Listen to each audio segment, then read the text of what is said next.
hey, do you see all of this? This frame around us is from Riverside. We ran We're back. into endless issues with OBS. Oh my dear goodness. Oh yeah, keeps happening. Which I mean, I think we kind of knew. I got excited like the first week I kind of set up OBS. I was like, oh, this did go much easier than I thought it would. It took me a little bit, but like I was excited, and then all of a sudden, yeah, just cascading issues every time we try and use it. So there's definitely still a little bit of work to be done there. But then again, that's also kind of the whole point, and half the reason we're doing this whole thing is to figure out those issues and to kind of go through the process of figuring out those issues with you, the viewer. If you're watching us and you watch us regularly, you know that we have been battling OBS for a little bit and thinking about it, talking about it, dancing around it. The main issue that we have is that we also do full-time jobs, and we're not like content people. No.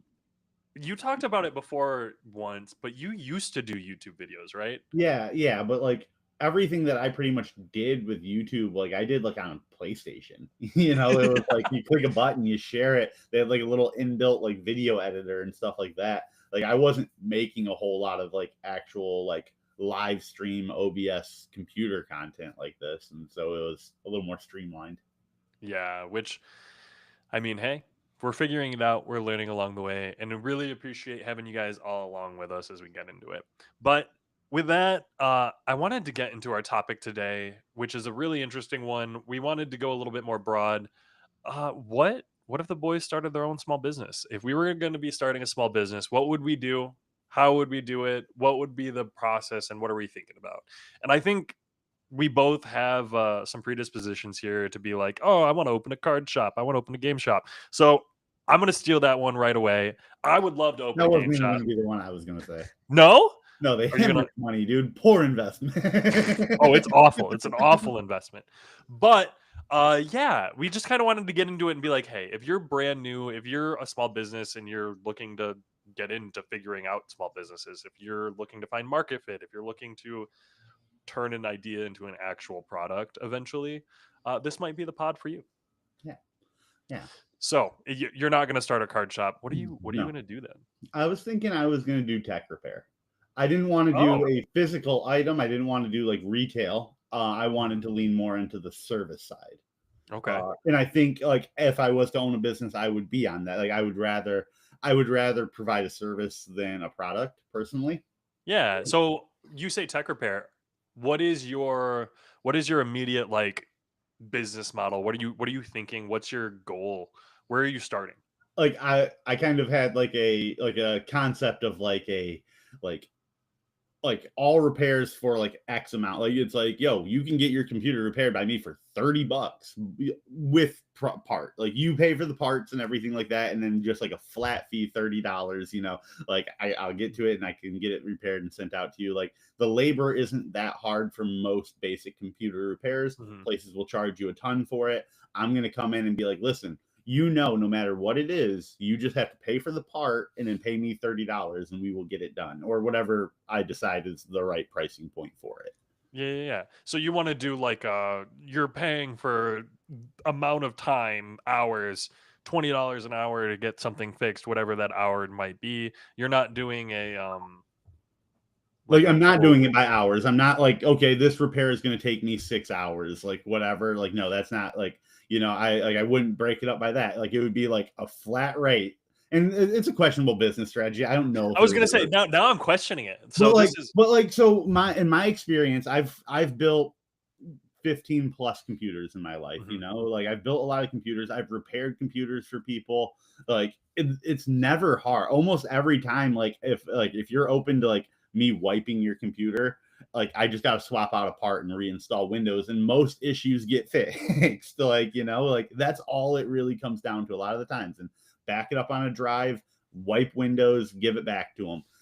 Normally that's a very quick thing. And like, obviously, like if there's something where it's like, hey, I can't do this computer repair and like this will take me a month to do, that would be like this isn't the place for you. You know, like this isn't like those types of repairs. Like, so you'd be turning people back. I immediately think of, okay, so phone repair for $99. I mean, I wouldn't turn people away, but I would be like, hey, this is like, there probably wouldn't be like, it's not like 1 week repair or anything like that. Because I feel like if you're way undercutting, there's going to be a line of people where you're going to have 1,000 of them. So it's like, hey, Yeah, yeah, yeah. Your I'm repairs hearing won't a go lot of down. offer, not business model here. So this is an offer, which is great, but you're still a tech repair company, right? Are you traveling to people? Are you a brick and mortar location? Are you having people ship tech to you to get fixed? That's like the businessy side of things that I'm thinking of.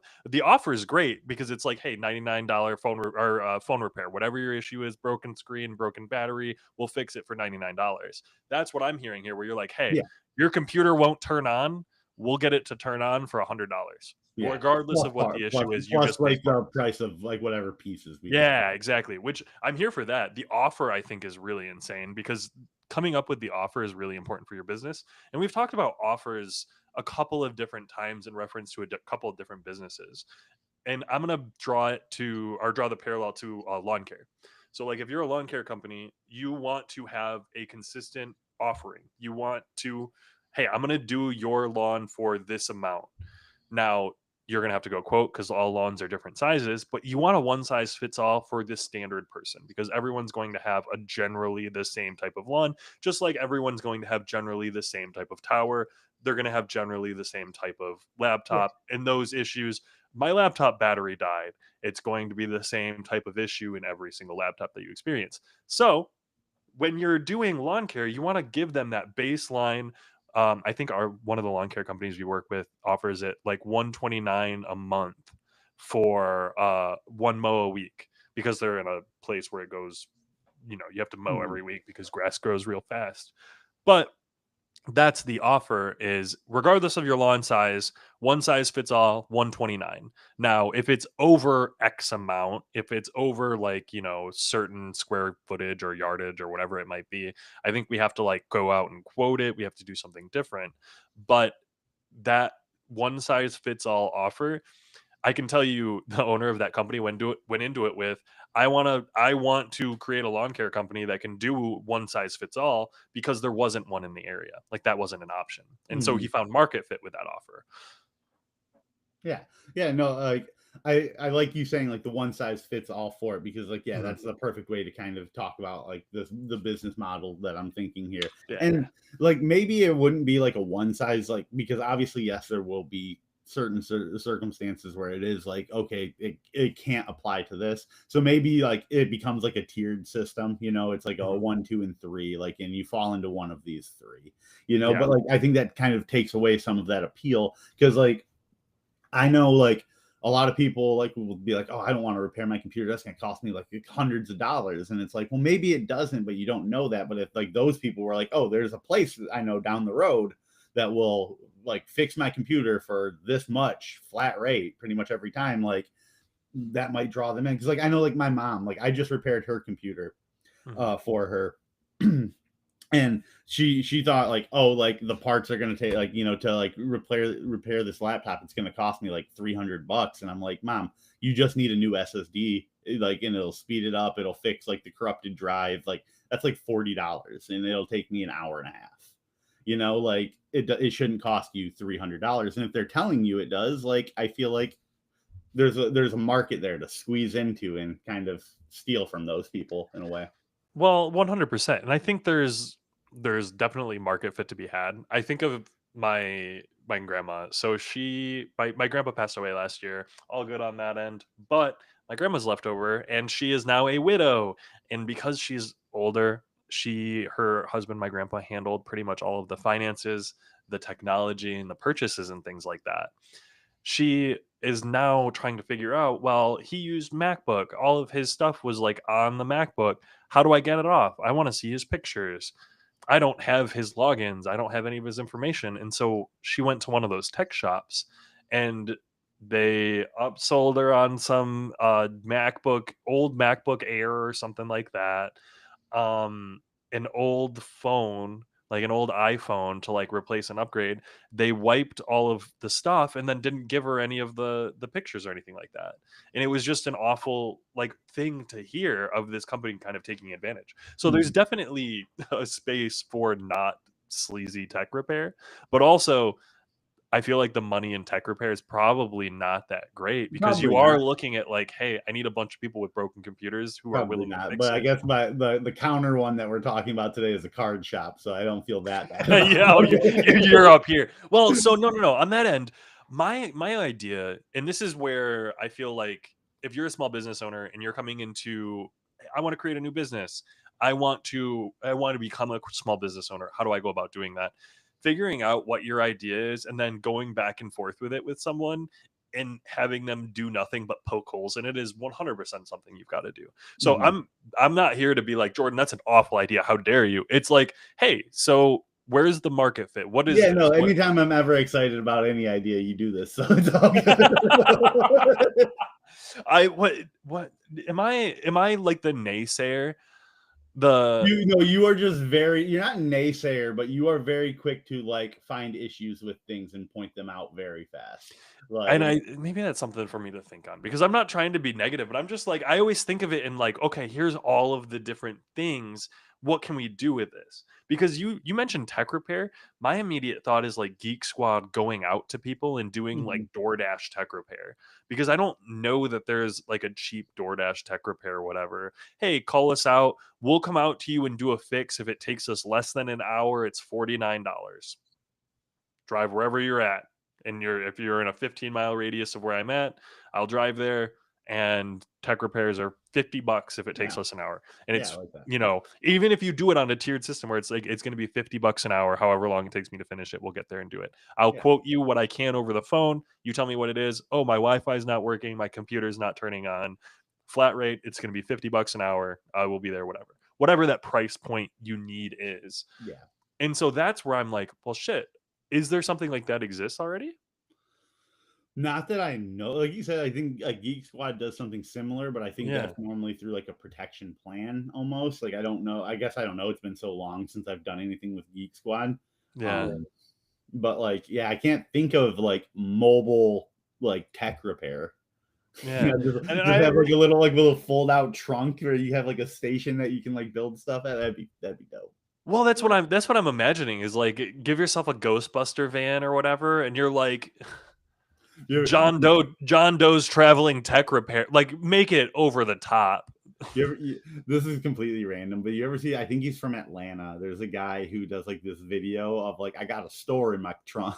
It's got like a little rap song that he does with it, and like he Oh, opens it up, and he's just got like a whole convenience store of like snacks and stuff like that, and he's got this like whole written out rap for it. It's pretty awesome. I'll send it to you you should afterward. 100% send that to me. And I want to say flat out, dude, I remember as a kid,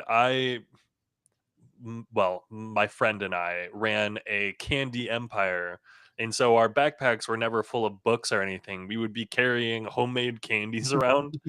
And so we'd go up to people and be like, yo, you want to buy some caramel?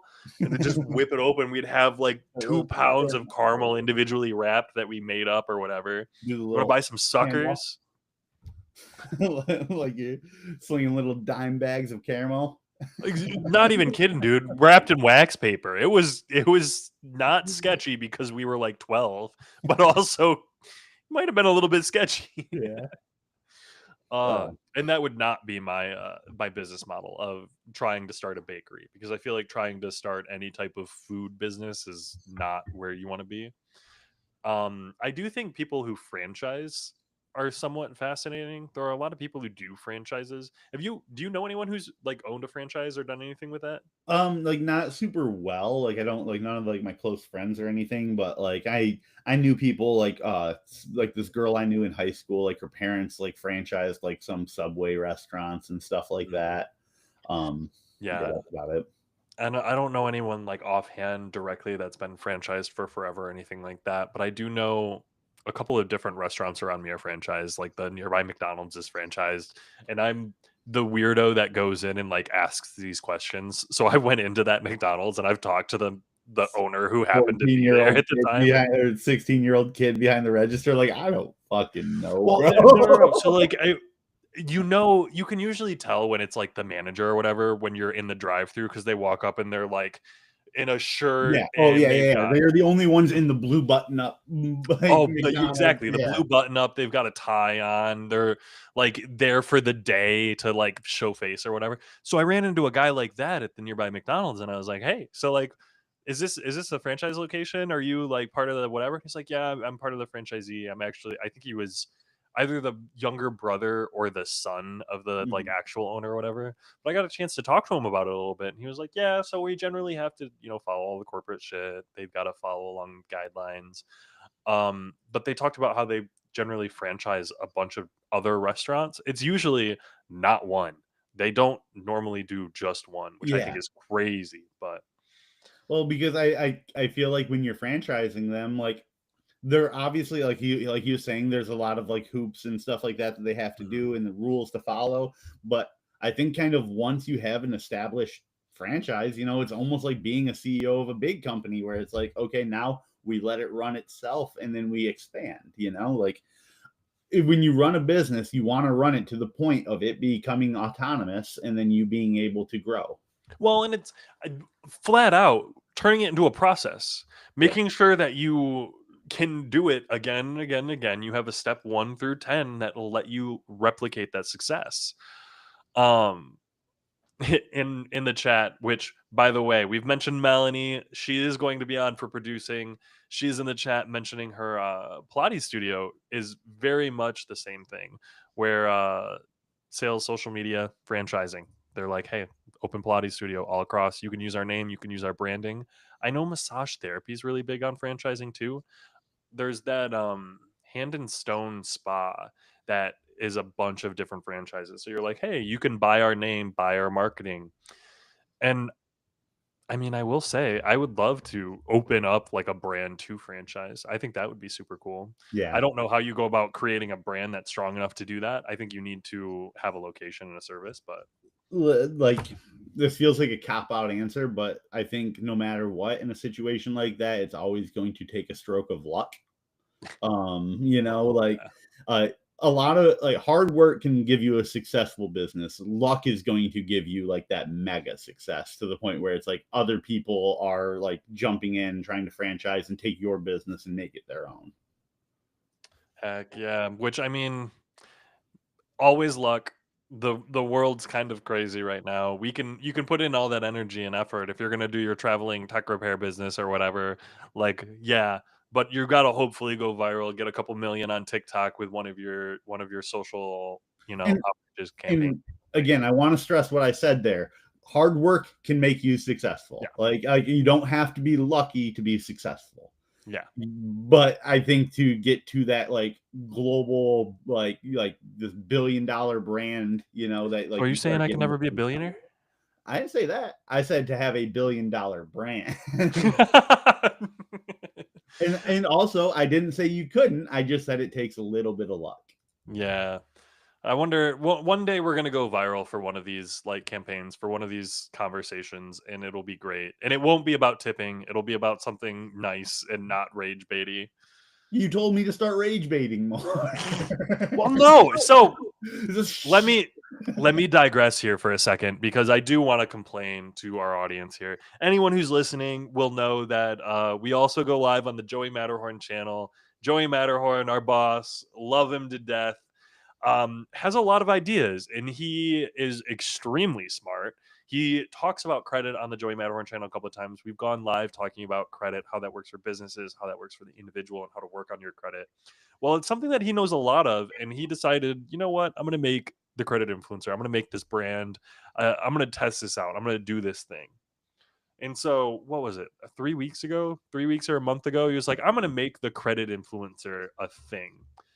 And so he did. And he started going live last week. And he's sitting there at 100 and something subscribers. So this is my humble sellout post to like let everyone know our boss is beating us in social media following, and that sucks. We need your help to sell out and like, beat him. comment, share, subscribe. Yeah, like, comment, share, subscribe. Help us beat our boss down. We I can't do this. I can't handle, dude. You know Joe. You're so You shameless. know how Joe is. I know You how Joe can't. is. You Yeah, can't I know. pretend I haven't gotten a million messages from him. Like, Oh hey, yeah. how's Oh yeah. socials going? Do you remember when he won the NCAA March Madness bracket and walked into the office playing "We Are the Champions" through his phone? Yeah, Like, I yeah, do. trust me, I know he's not letting this down. I know. Oh my goodness, that is actually I'd almost forgotten. We do a March Madness. We do a couple of different like company related activities. He's not a good winner. He's not. Not Yeah, he's not a humble winner.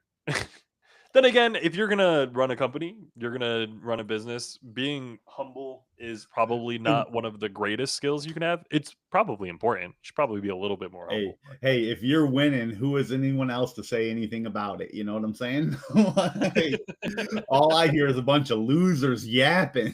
oh my god, you know it. Get them losers out of here, man. But Uh, okay. So you want to do tech repair. You want to work in a tech company. Are you starting this like are you gonna be in a location? Do you want to do travel? Are you building a website? Like I where are would think you what are I your would. first thoughts of like your checklist? So obviously, this is a big hypothetical. Yeah, Everything oh that's going on 100%. with the hypothetical. If we're assuming, like, from a stance that I'm at now, where I don't have the capital to have a building or anything like that, and like maintain that overhead, and I don't have any investment into it, then I would probably make it like a hey, send it to me, and it would just come to my home location, and then like I would do it from here and then ship it back out. Then comes in the whole like okay, so there was the flat rate, but now there's also a shipping rate, and then like there's a bunch of little like extra things to add on that I think would kind of take away from the appeal of like this like one size fits all pricing structure idea. Mhm. So like those are obviously things to consider. Um, like if I maybe I do like a local deal where it's like, hey, if you're local, I'll come pick it up from you. I 100% think that it needs to be local because immediately when you're like, "Oh, ship me your electronic, I'll fix it." I'll be like, "Oh my god, I'm never gonna." No one wants to ship their electronics to True, someone. Like that's not something anyone wants to do. They want to true. be able to like go in and like drop something off. My immediate thought is there's this tech repair place. If you're in the Midwest, you shop at Meijer. Meijer is your grocery store. It's your supermarket, or you shop at Walmart. Those are the two. But um, outside of a nearby Meijer, there is like a Batteries Plus or something like that. It looks like a tech repair place. So they're directly in front of Meijer across the street, like right in the way in the same parking lot. I'm imagining a scenario where a mom needs to get her kid's PSP fixed. So she stops by the Batteries Plus, drops it off before she goes and does the shopping, and then picks it up on the way out. So my whole thought process is your audience, the people who are coming into these tech repair people or places are not people who know tech. They're not people who have all of these like great ideas, or they're the people who, they bought a nice gaming computer online from iBuyPower or whatever and have no idea how to fix it, so they need to bring it somewhere. And those are going to Hmm. be a little bit different. But otherwise, it's people who are like, my kid's Game Boy's broken, my kid's, whatever is broken. My husband said the Roku stick no longer works, so I need to get it fixed. Crap like that. Um, and I think those are a lot more likely to be your audience. And those are Yeah, the people who are like, I'm going to go into a location, or can you come out to my location?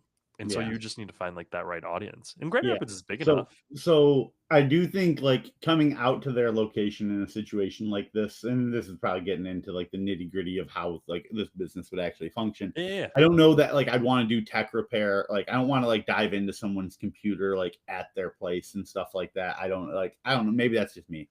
But like Yeah. I like like I want to be in my space in my area with my lights and like everything like that to kind of dive in. Now, maybe if it was like a software repair or something, like I just got to go into the computer, like throw in like, change some settings and like stuff like that Mhm. for them, then sure, maybe there. But like, I much rather if I'm doing hardware, like work, yeah, yeah, I'll come out there and I'll pick it up, but I'm going to pick it up and take it back, then bring it back.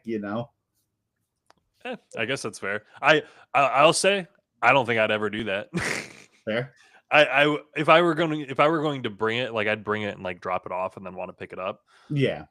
And Or realistically, that'd probably be where what it would be yeah, more. But I would, maybe like maybe I like throw this on as like a hey, don't worry about it. I'll come get it because I don't want people to see that they're dropping it off to some fucking apartment in a Meyer parking lot. or a storage unit.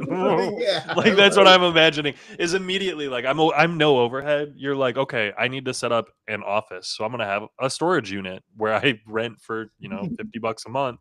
A storage unit where I keep all of my shit and I can that's Yeah. all of my repairs. That's everything that I need is right in there. It's not Now a bad idea. that's not advice because I don't know if that's legal or not.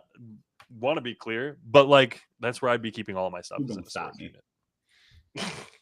Hey, I see we have a question from Mel over Yeah. in the comments. By the way, we didn't actually address the fact that we hyped up the fact that we were having Mel on the podcast, and then the very next week on this podcast, we don't have Mel on it.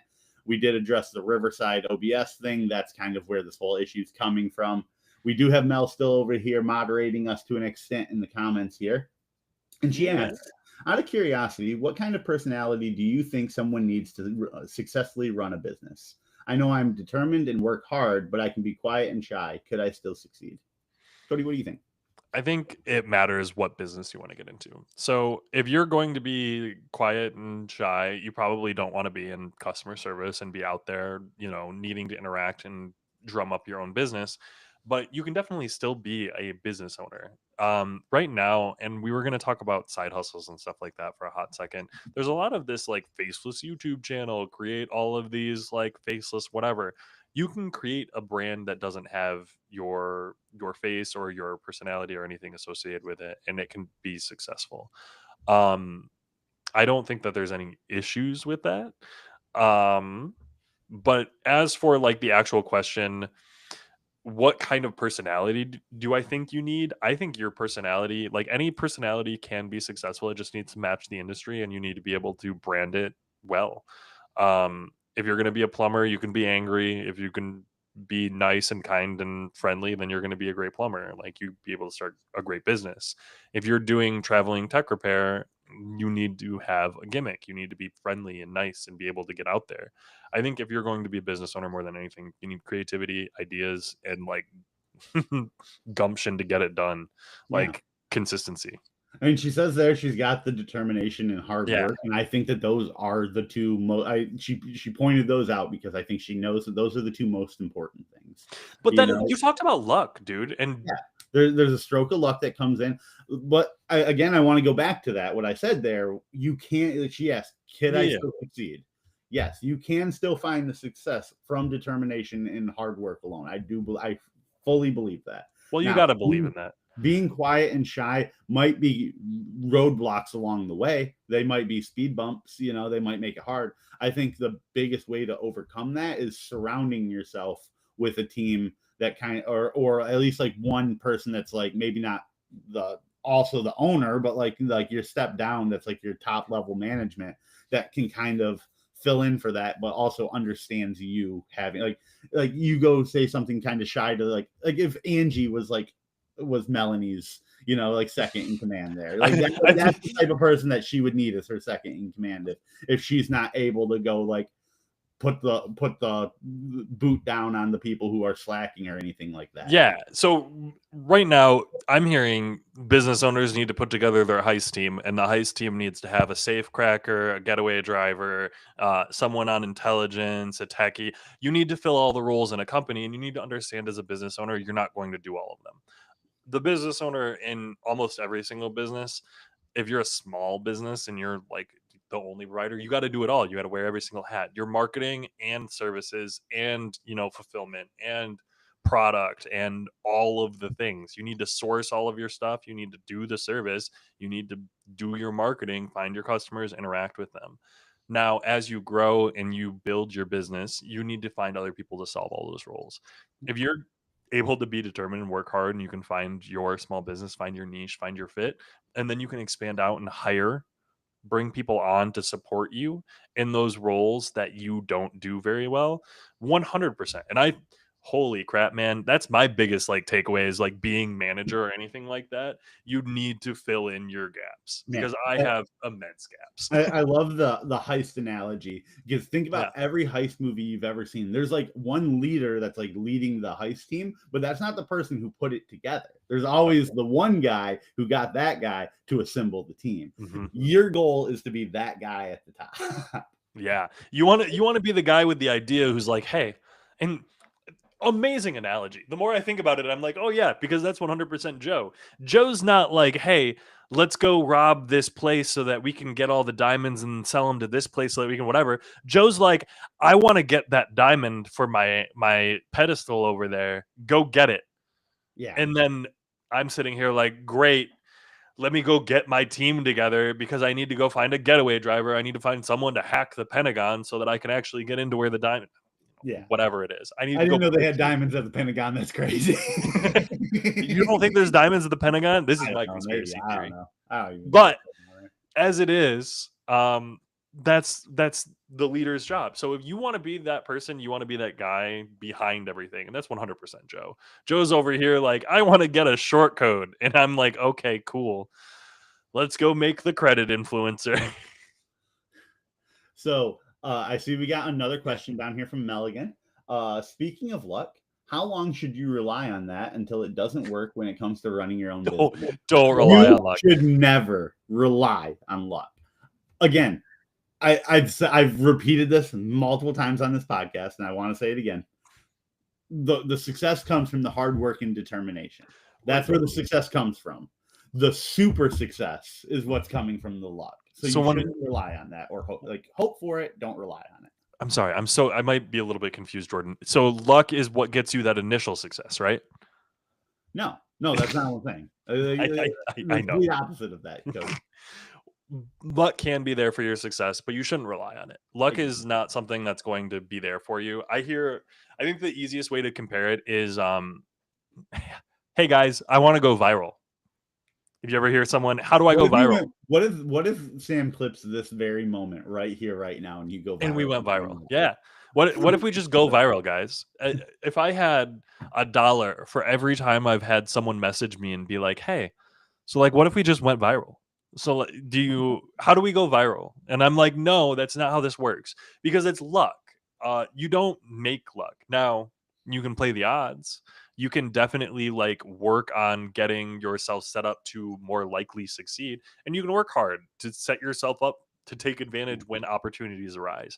Luck is nothing more than an opportunity. And if you're not set up to take advantage of it, it's not going to be useful for you. So make sure you're So set up to take advantage of it. when we talk about virality as that's luck. You get lucky and you're going to go viral and everything like that. And as far as I can think, there are only two people who control luck in that sense, and that is Mark Zuckerberg and Elon Musk.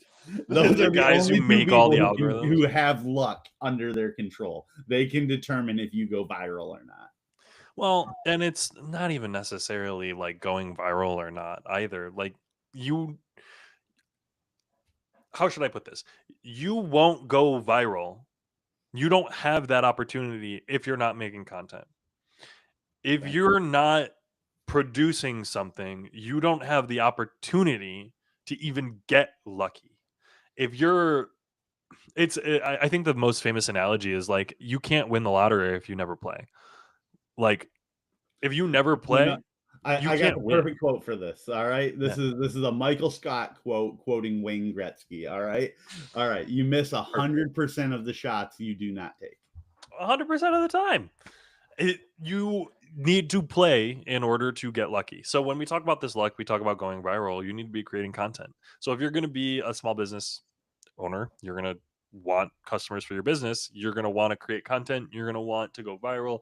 You're going to want to be lucky.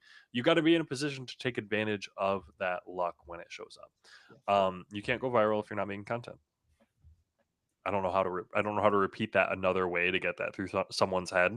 I think immediately of Joe, where he's like, "How do we go viral?" And I'm like, "I need you to shoot a video."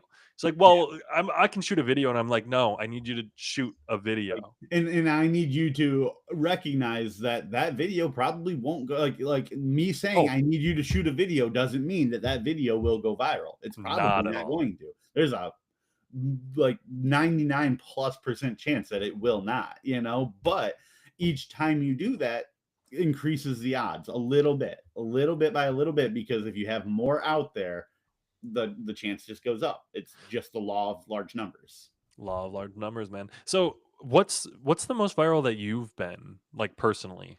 I think the most viral I've been has been on Good Rep because that's the one short that we had talking about The Mochi Nut.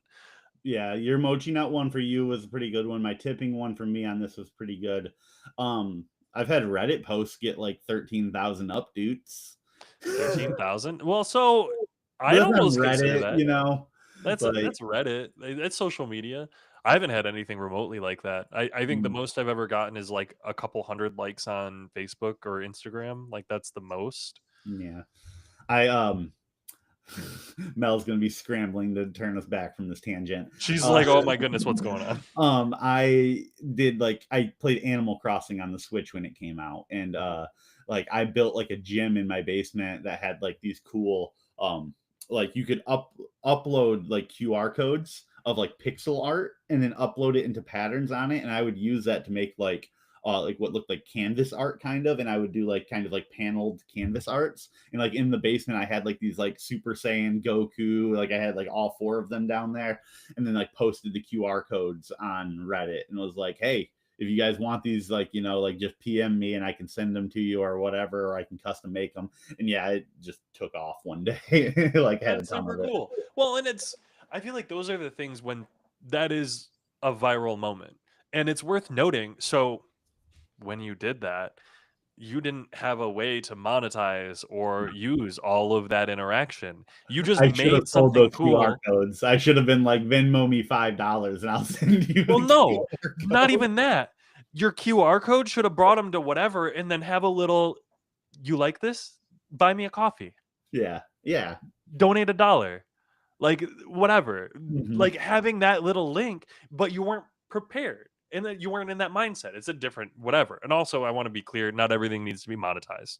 I kind of hate overall the fact that everything is monetized, but it's recognizing and being aware of those situations where you can take advantage of that viral moment. And As so soon as you what? were like, "Oh shit, I'm hitting 100, 500. Okay, I need to swap this out. Get me a buy me a coffee link in there or something like that." Yeah. Like you shouldn't, like, it does suck that we have to talk about everything in the sense of like how can we make money from it? Because like obviously that's not the best way for the world to be, but it is the way that the world is, like money is like if it's not as important as food, water, and oxygen, it is the next tier down. I mean, Like when money is needed to buy food, two money, of and those things, oxygen. Yeah. I was like, Sometimes oxygen if you need special oxygen. food, you're like food, water, oxygen, and I'm like, two of those things have a price on them. Quite Mhm. literally, I pay a water bill and I have to buy my food, and that Mhm. price of my food has doubled in like the past 6 years or 5 years or whatever. God, but with that being said, you need to be in a position in this late stage capitalistic society to be able to take advantage of any opportunity you have to make money, and that's not good. That's not bad philosophically speaking. I don't like that. I wish it weren't that way because it doesn't bode well for humans in general. Being in a grind mindset uh, is not good for you. It messes with the pathways in your brain and it causes a lot of stress. And when you're under that level of stress and anxiety because you need to survive and make it through another day, you're not able to, live a good life. Like Uh, I, I know, like we have like people in our lives that kind of have these like grind set mindsets that like we look at them and we're like, oh come on, like what are you doing? You're wasting away. And like ultimately to me, I'm like, I don't care if you want to do that, but like mhm. it's when you start like judging me for not. That's when I start like being like, hey, I shouldn't have to work 65 hours a week just to feel like I'm doing well. Like Yeah. And well, it's on top of that, it's the mindset that is peddled to the people who have this grind set. So there's a culture, and I wanted to talk about this when we talked about side hustles originally, but there's this whole idea in culture surrounding side hustles of if you're not grinding, if you're not side hustling, you're falling behind.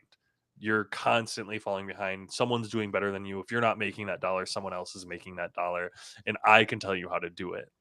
And so a lot of these people who are peddling side hustles, a lot of these people who are peddling these opportunities, they did something once or they've never done it at all, and they're trying to sell you a course on how to do it.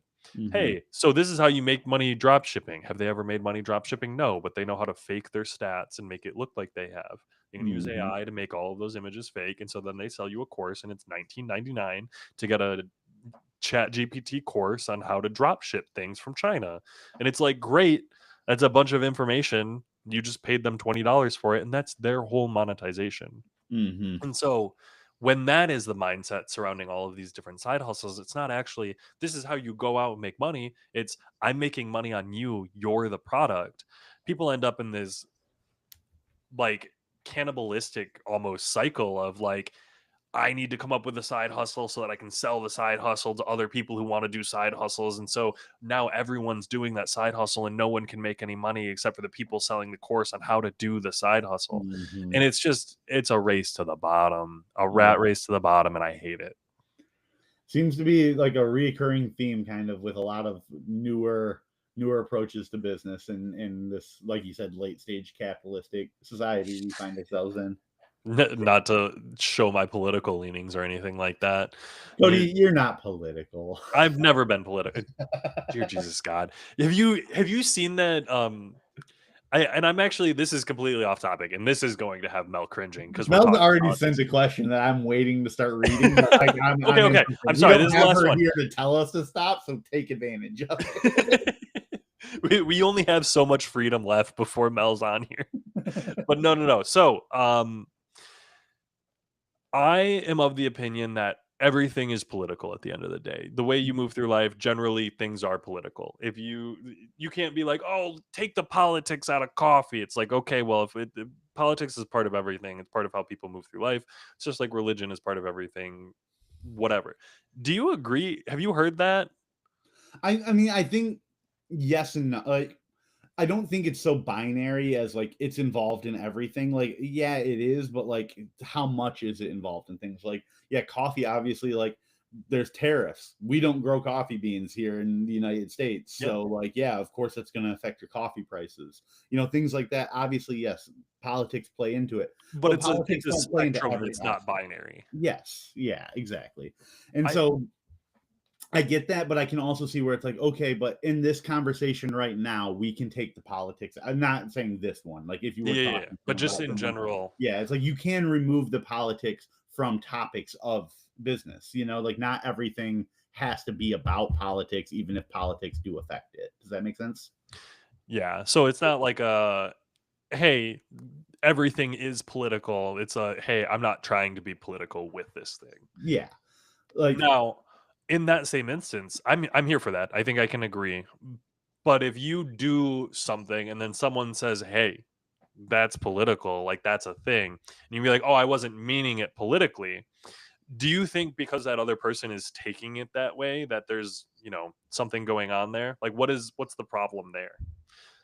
I think the it's hard to gauge anything off of what other people do nowadays. Hypotheticals. Yeah, well, no, like Oh, off of like how someone reacts to something. Because okay. nowadays I feel like people almost look for ways to be contrarian, like they want a reason to be upset with you. So like even like if you're not being political about it, sometimes there's going to be people who are going to make it political just to kind of like put you off a little bit.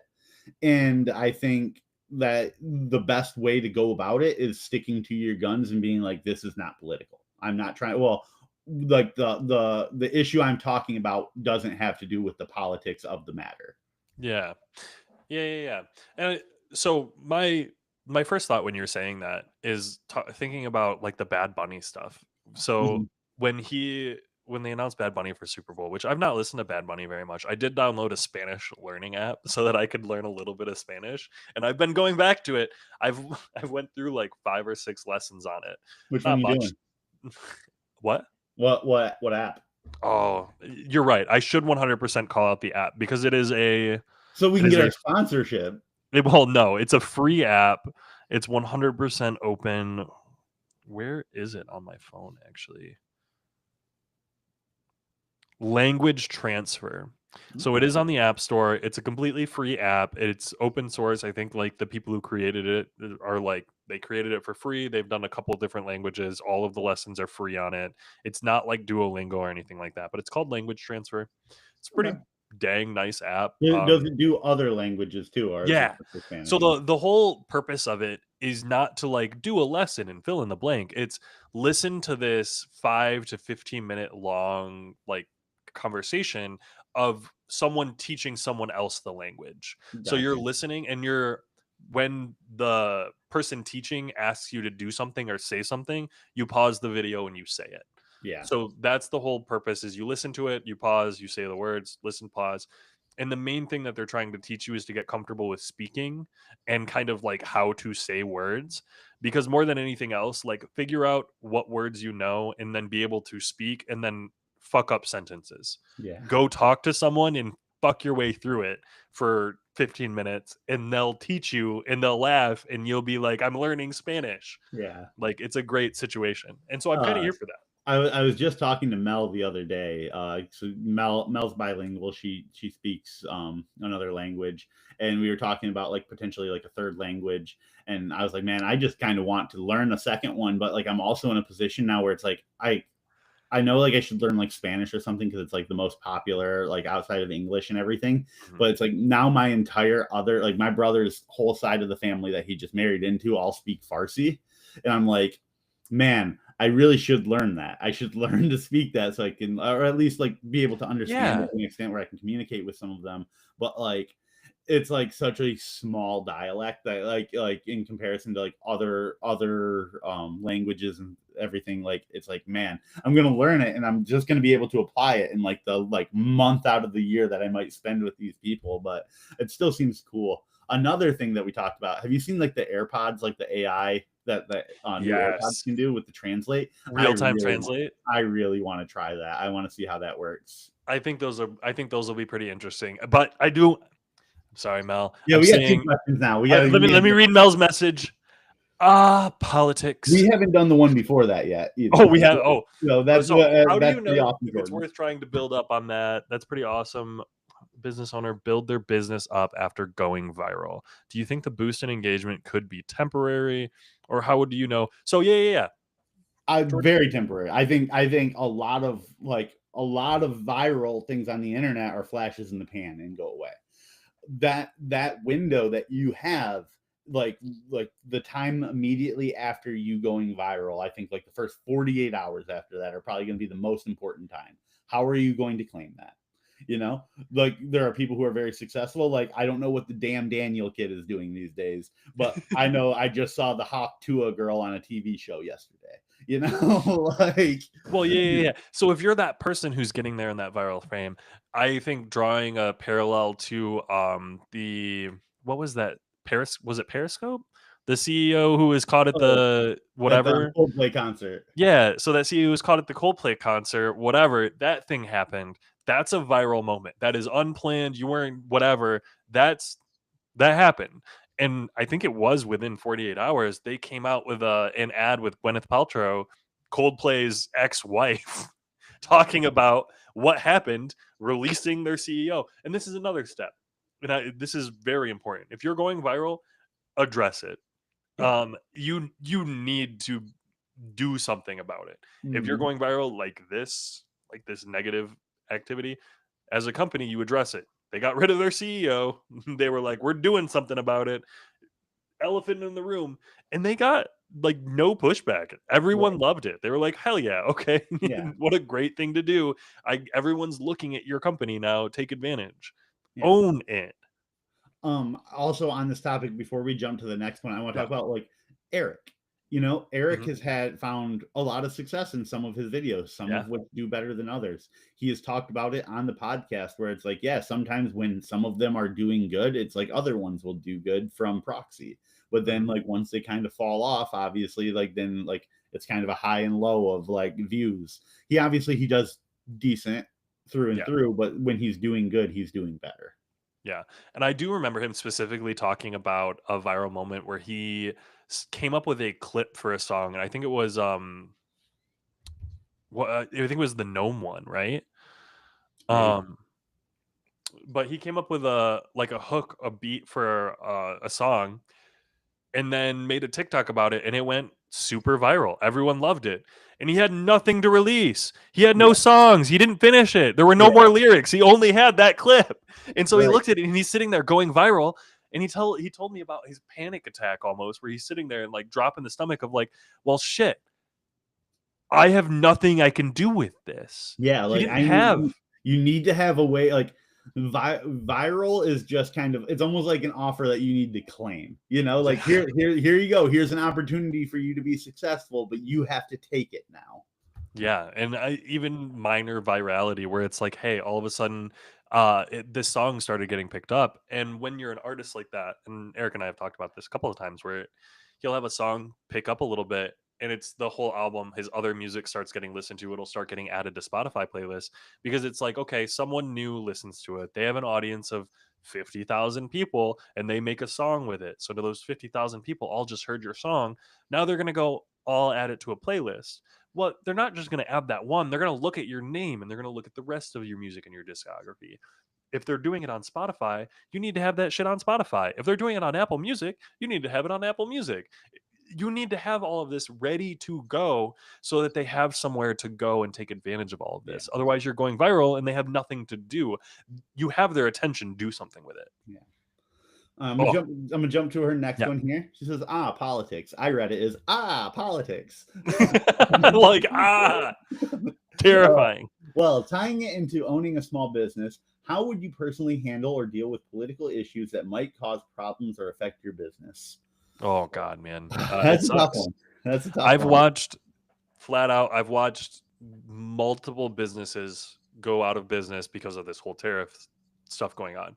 And all of these businesses are doing it in a very similar way of upfront and blunt acknowledgement of, hey, this is what's going on, this is the situation.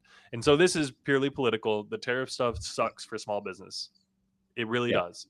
If you're a small business dealing with shipping issues and supply chain issues, you're trying to get in, Jordan, I mean, you talked about having a physical product or like making something. Of course you don't right now because you have no idea if you're going to get that product shipped to Right. you or not, or if it's going to get here and it's going to cost you twice as much to even get it on shore. So 100%. If you're a small business and you're dealing with things like that, the best thing you can do is be blunt and be honest and talk to your audience, talk to the people who are interested in your business. Yeah. Um, I now, want. Well, go go ahead. ahead. Oh, I was gonna go on to my side of it. So if you still have thoughts, finish Oh, I yours. was going to say on the other end of the spectrum, if you're a small business, I don't think you need to be political. I don't think that if you're a lawn care company, you should be coming out for, one side or the other. I don't think it's relevant to you. You're a lawn care company. Your Yeah. employees can have opinions, your owner can have an opinion. Your company does not have an opinion. It's a company, not a Yeah. person. Yeah. Um, I think my advice to someone who, like, if you potentially are afraid of political issues maybe causing any ripples in your business, to diversify assets as best you can, diversify income streams as best as you can, so that if a political issue happens to shut down anything, you have another means to continue. Because the worst thing that you can have happen is something political happens, and then all of your income goes away. Yeah. We can speak to this a little bit from experience. Our parent company makes a lot of its money through text messaging. And what, 3 years ago or so, Yeah. there was like a major change in laws and like how phone numbers kind of worked and how the carriers had to receive messages. And all of a sudden, a major part of our income stream was shut down overnight. But our owner, Joe, did a great job of having multiple streams of income to be able to keep us afloat. It was a tough time, obviously, like that. Obviously, nothing like that would happen, and now you're thriving. Yeah. I was going to Like, say, but like we did well enough to continue through it and overcome, and now we're where we are now. yeah. And that experience while we were going through it was not fun. I No, mean, not at all. It was a panic attack every morning. but there are issues like that, and being able to diversify and stick the landing, I think, is very important. I honestly, that's probably the skill you most likely want to build up if you're in that type of situation. You want to be able to build up the ability to solve, pivot, find a solution. Like, you're never going to do the same thing forever. Again, it comes back to almost the side hustle, setting up a recurring revenue stream. Oh, once you have your drop shipping business set up and ready to go, it'll just continue to earn you money in the background forever. No, it's not. You're going to need to update your ads. You're going to need to update your product descriptions. You're going to need to update your website. You're going to need to constantly be analyzing and working on your brand and your socials and blah, blah, blah, blah, blah. It's not a set and forget situation. It's a constantly evolving and thinking, you know, Yeah. project. which is a lot, I will say. Yeah. Oh yeah. That's I why you mean, hire a marketing agency like exactly. Good Rep Media. Yeah, I mean that's exactly why. Like when, like if you have a business that is expanding into multiple revenue streams, like we're talking about right now, like obviously that means your business has grown. It's not just. I feel like at that point, that's when it stops becoming like something that can be run by one person. And that's Mhm. when you do bring in like teams to help you, or you bring in your Angie to help manage. Like I mentioned earlier, you expand to the point like as the business grows, so too does the team. And Yeah, I and think you that that need is one of the best ways to overcome that issue. yeah, and being able to expand the team, knowing what to do to expand the team without it being a huge fiasco. I think that's one of the questions that we maybe haven't talked about too much. I mean, we did have a whole pod on it, I think, about Yeah, way onboarding and back how at the you want to. beginning. Yeah. Yeah, It towards the was like week beginning. 2. Yeah, actually. Yeah, I think so. Oh, that's kind of sick. It So we was, did if it talk about. wasn't week 2, it was week 3. It was very early. Well, and it's a really good pod to listen to because when you're bringing someone on, you're expanding your business. It's really important that you do it in a proper way. I think Mel can speak to this a little bit due to the onboarding that she had, and we can compare that to some of the other onboarding that we've had. I mean, Jordan, your onboarding was I fun, wouldn't I'm even sure. call it onboarding. I I didn't I didn't know what my job was until a month into it. I want I you to know, 1 week into me being in the office, everybody in the office left and went to Vegas, and I had to teach Owen how the company worked. I forgot about that. That was one of the big trips to Vegas too. Yeah, Like that we was went with like 11 of us or yeah, something. yep. It was the whole office. I was like, I was in my second week, and I was like the third most senior person in the office. Oh, that was actually hilarious. That was a very interesting time, just to say the least. We've had a lot of interesting times, and you're going to have a lot of interesting times as a business. You're going to be in those situations, and you're never going to be perfect. We joke and we talk about onboarding. We joke and talk about setup and processes. We don't have those set up. We're not perfect, but we have it set up enough so that we can function and accomplish our jobs. And our jobs are ranking Hey, companies and on don't say Google. we don't have processes. We hired someone to put together our processes. Yeah. Well, exactly. We hired someone to do the processes. And it's not even to create the processes. It's everyone got everyone has a process. And that's the thing. I want to be clear. If you're a small business owner, you've put in the thought, the time, the effort to figure out how to do your job because you've started a business and that's a lot of energy, time, effort. If you've done that and you figured out your job, you have a process. You just might not have ever written that shit down. Yeah, Hire someone to write it down yeah. because that's more than anything else. As soon as it's written down, and then you can tell someone and point it and be like, do that job, do it this way, do this. It's all you need. It Mhm. literally, that's all you need to run the company. You're gonna open a ice cream stand in the mall. This is how you open the stand. This is how you make an ice cream. It's a 5-step process, and you post it on the wall so that they see it every time they make an ice cream, Yep. and then it gets made the same every single time. That's why fast food's so popular. You're going to get a Right. McDouble, and it's going to be the same anywhere you go, Yep. Unless you go unless to it's a the franchise. one up at Indian River, and they'll give you your first ever burnt McDouble. Never seen that before. I didn't, Yeah, can you? yeah. I You didn't even think it can't was possible. burn McDoubles though. They burnt You- down the entire place by the next time I came there. So, like that's not even a joke. I went like this, so it's an exit on my way up north to my parents' place. I get off at it. I get McDonald's every now and then. I got the McDonald's there. I got a quarter pounder burnt.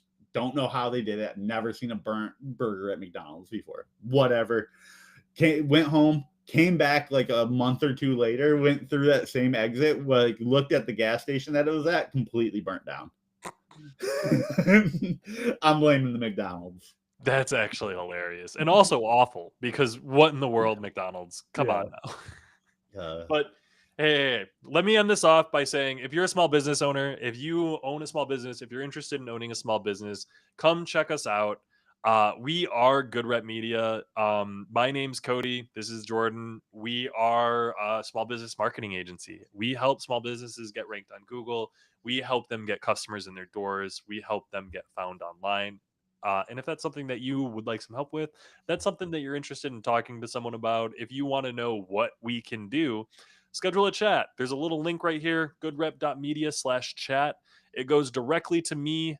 You can schedule a free 30-minute consultation. I'll Google your website. I'll look at all of your online presence, and I'll let you know where you're failing, because I promise you, you're not doing it 100% perfectly. And if you are, I'll just praise you, and it'll be a Yeah, great yeah. Then conversation. Cody's gonna start taking notes.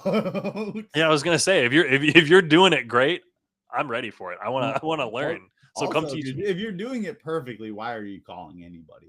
Well, I Honestly, mean, sometimes you want to show it off, and I'm here for that's showing true. off. You know what I That's mean? true. We all got those super rare cards that we like showing off. We all got the So do you cool want to show? things that we like Do you want showing to show off. off some of your Pokemon cards before we go? No, I don't got any cool Pokemon. I've You guys have. transitioned. I play I Riftbound know now. for a fact you got one cool Pokemon I card. got one. That's true. I do have It's one pretty cool much right Pokemon over card. your shoulder there, over your left shoulder. Maybe I will post it up right here. And just set it Just up do right a there for yeah, next week. just like you gotta get like a little like dangle thing. So you just have like a little And it spinning just card. rotates Get right like here the little whole lights screen. going up. That'd be hilarious. Hell yeah. Next time, The, next time. You'll see it the next time. presentation costs more than the value of the card. Hell yeah. But hey, thanks so much for joining us on this live, guys. We will be live next week, Monday, on the Joey Matterhorn channel, regardless of whether or not OBS works. We'll make it happen. So definitely join us there. Same time, same place next week as well. 12 noon on the Good Rep channel for next Tuesday. And thanks so much, guys. Yeah. I Oh, appreciate don't it. forget, help us beat our boss. Like, Yeah. comment, subscribe, and share.